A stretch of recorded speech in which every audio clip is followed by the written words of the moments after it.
মেডিকেলে পড়তে চাও? খুব ভালো। এই 10-15 দিনে এক্সাম দিয়ে চান্স পাবে, ইটস কোয়াইট ইম্পসিবল। চা বাগানের মানুষের জীবনগুলো না দিদি চা গাছের মতোই। সুপ্রিয় দর্শক মন্ডলী, কেমন আছেন আপনারা? স্বাগতম জানাচ্ছি আপনাদের কৈতুর এন্টারটেইনমেন্টের নতুন একটা এপিসোডে। বন্ধুরা, আজকে আমরা কথা বলবো চা গরম ওয়েব ফিল্ম নিয়ে, যেটা এসেছে চরকিতে। এখন নাম শুনেই অনেকে ভাবতে পারেন যে চা গরম নিয়ে আবার রিভিউ কি, কিন্তু বিশ্বাস করুন এটা শুধু একটা নাম না, এর ভিতরে একটা স্টোরি আছে, একটা সোশ্যাল রিয়ালিটি আছে যেটা আপনাকে ভাবাবে। প্রথমেই যদি গল্পের কথা বলি, এখানে আমরা দেখি সাফা কবিরকে, যিনি একজন ডাক্তার চরিত্রে অভিনয় করছেন।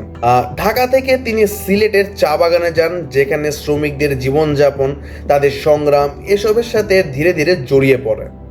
কিন্তু ইন্টারেস্টিং ব্যাপার হলো, সাফা কবির মেন ক্যারেক্টার হলেও পুরো গল্পটা তার চারপাশে ঘোরে না, বরং নন্দিনী নামের একটা চরিত্র, যাকে ট্রেলারে আপনারা অবশ্যই দেখেছেন। সেই চরিত্রটা অনেক জায়গায় ইম্প্যাক্টফুল মনে হয়। তার অভিনয় একদমই ন্যাচারাল, খুব গ্র্যান্ডেড, আর স্ক্রিনে যতবার আসে অ্যাটেনশন কেড়ে নেয়। সাফা কবিরের কথা বললে তিনি খুব ভালো পারফরমেন্স দিয়েছেন, কিন্তু কিছু কিছু জায়গায় ওভার অ্যাক্টিং ফিল হতে পারে। কিছু সিনে তাকে একটু আউট অফ প্লেস লাগে, তবে পুরো ফিল্ম জুড়ে তিনি ডিসেন্ট একটা কাজ করেছেন। আরেকটা ক্যারেক্টার রবিন্দা, কি এই চরিত্রটা অনেস্টলি স্ট্যান্ড আউট, খুবই লিভলি, খুবই রিলেটেবল। এই চরিত্রটা আপনাকে হাসাবে, আবার ইমোশনালও করে দিবে। এমন একটা চার্ম আছে যে আপনি এই ক্যারেক্টারটার সাথে কানেক্ট না হয়ে কোনোভাবেই পারবেন না। এছাড়া মিঠু নামের একটা ক্যারেক্টার আছে যেটা কমিক রিলিফ দেয়, যতক্ষণ স্ক্রিনে থাকে ততক্ষণ একটা হালকা মজা যোগ করে। দাদা চলবে নাকি? না না দাদা, ওসব নেশা ফেশা আমি করি না। মাঝে মাঝে একটু মদ খাই। এবার হাসি ভিজুয়াল রোজ আর সেরেমনিতে। যেহেতু পুরো সিনেমাটা আসলে সিলেটে শুট করা, তাই সিনেমাটোগ্রাফি এখানে বড় একটা প্লাস পয়েন্ট। চারপাশে সবুজ, চা বাগান, পাহাড়ি ল্যান্ডস্কেপ সব মিলিয়ে সফট একটা ভিজুয়াল এক্সপিরিয়েন্স কিন্তু দেয়। কালার গ্রেডিংও বেশ সুন্দর ছিল, চোখে লাগে না, বরং মুডের সাথে পারফেক্টলি ম্যাচ করে যায়। কিন্তু এই ফিল্মের সবচেয়ে স্ট্রং দিক হলো এর সোশ্যাল মেসেজ। এখানে দেখানো হয়েছে যে চা শ্রমিকদের জীবন, তারা এত কম মজুরিতে সার্ভাইভ করে, তাদের বেসিক ফ্যাসিলিটিসের অভাব, তাদের হেলথ কেয়ার বা এডুকেশনের সমস্যা, এই সব কিছুকে খুব সুন্দরভাবে ফুটিয়ে তোলা হয়েছে। কোথাও গিয়ে কিন্তু প্যাচি লাগে না, কিন্তু মেসেজটা খুব ক্লিয়ারলি পৌঁছে যায়। আপনি ফিল্মটা দেখলে অনেক কিছুই জানবেন, বুঝবেন, এটাই এর বড় অ্যাচিভমেন্ট। রান টাইম প্রায় 1 ঘন্টা 55 মিনিট। আর ভালো দিক হলো এই ফিল্মটা শুরু থেকেই আপনাকে হুক করে রাখে।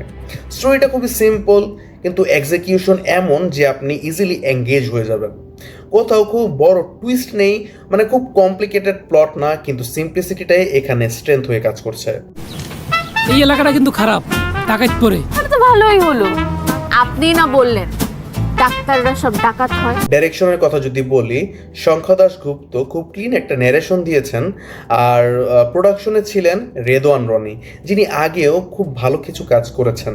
ব্যাকগ্রাউন্ড মিউজিকও খুব ডিসেন্ট, সিন অনুযায়ী খুব ভালো কাজ করে। কোথাও খুব ওভার পাওয়ারফুল লাগে না, আবার ইমোশনালও কিন্তু ক্যাচ করে। সব মিলিয়ে চা গরম একটা সিম্পল কিন্তু একটা ইম্প্যাক্টফুল ওয়েব ফিল্ম। এটা কোনো হাই ভোল্টেজ কোনো সিনেমা না, বা কোনো টিপিক্যাল এন্টারটেইনমেন্ট না, বরং এটা একটা গ্র্যান্ডেড হিউম্যান স্টোরি, যেখানে ইমোশন আর বাস্তবতা দুটোই আছে। আমার পার্সোনাল ওপিনিয়ন হচ্ছে এই সিরিজটা অবশ্যই দেখা উচিত। হ্যাঁ, কিছু ফ্লজ আছে, কিছু অ্যাক্টিং ইস্যু আছে, কিন্তু ওভারঅল এক্সপিরিয়েন্স খুবই স্যাটিসফাইড। তো আমার সাজেশন থাকবে যে আপনার যদি সময় থাকে আর আপনি যদি মিনিংফুল কন্টেন্ট দেখতে চান, তাহলে অবশ্যই এটা একবার দেখে নিতে পারেন। আর দেখে থাকলে অবশ্যই কমেন্ট বক্সে জানিয়ে দিবেন আপনার কাছে কেমন লেগেছে। আপনার ওপিনিয়ন আমাদের কাছে অনেক গুরুত্বপূর্ণ। তো বন্ধুরা, আজ এতটুকুই। আশা করি এই ভিডিওটি আপনাদের কাছে ভালো লেগেছে। ভিডিওটি ভালো লাগলে অবশ্যই লাইক, কমেন্ট এবং শেয়ার করে আপনার বন্ধুদেরকেও দেখার সুযোগ করে দিন। দেখা হচ্ছে পরবর্তী নতুন কোনো ভিডিওতে। Till then, good bye, tata. বিশাল বড় বাংলো, এখানে আর কেউ থাকে না? আশেপাশে 2-4 কিলোমিটারের মধ্যে কোনো মানুষ থাকে না। এখানে আপনাকে কেউ কোনো বিরক্ত করবে না দিদি, খালি মাঝে মাঝে একটু পাতি শিয়াল ডাকবে। শিয়াল?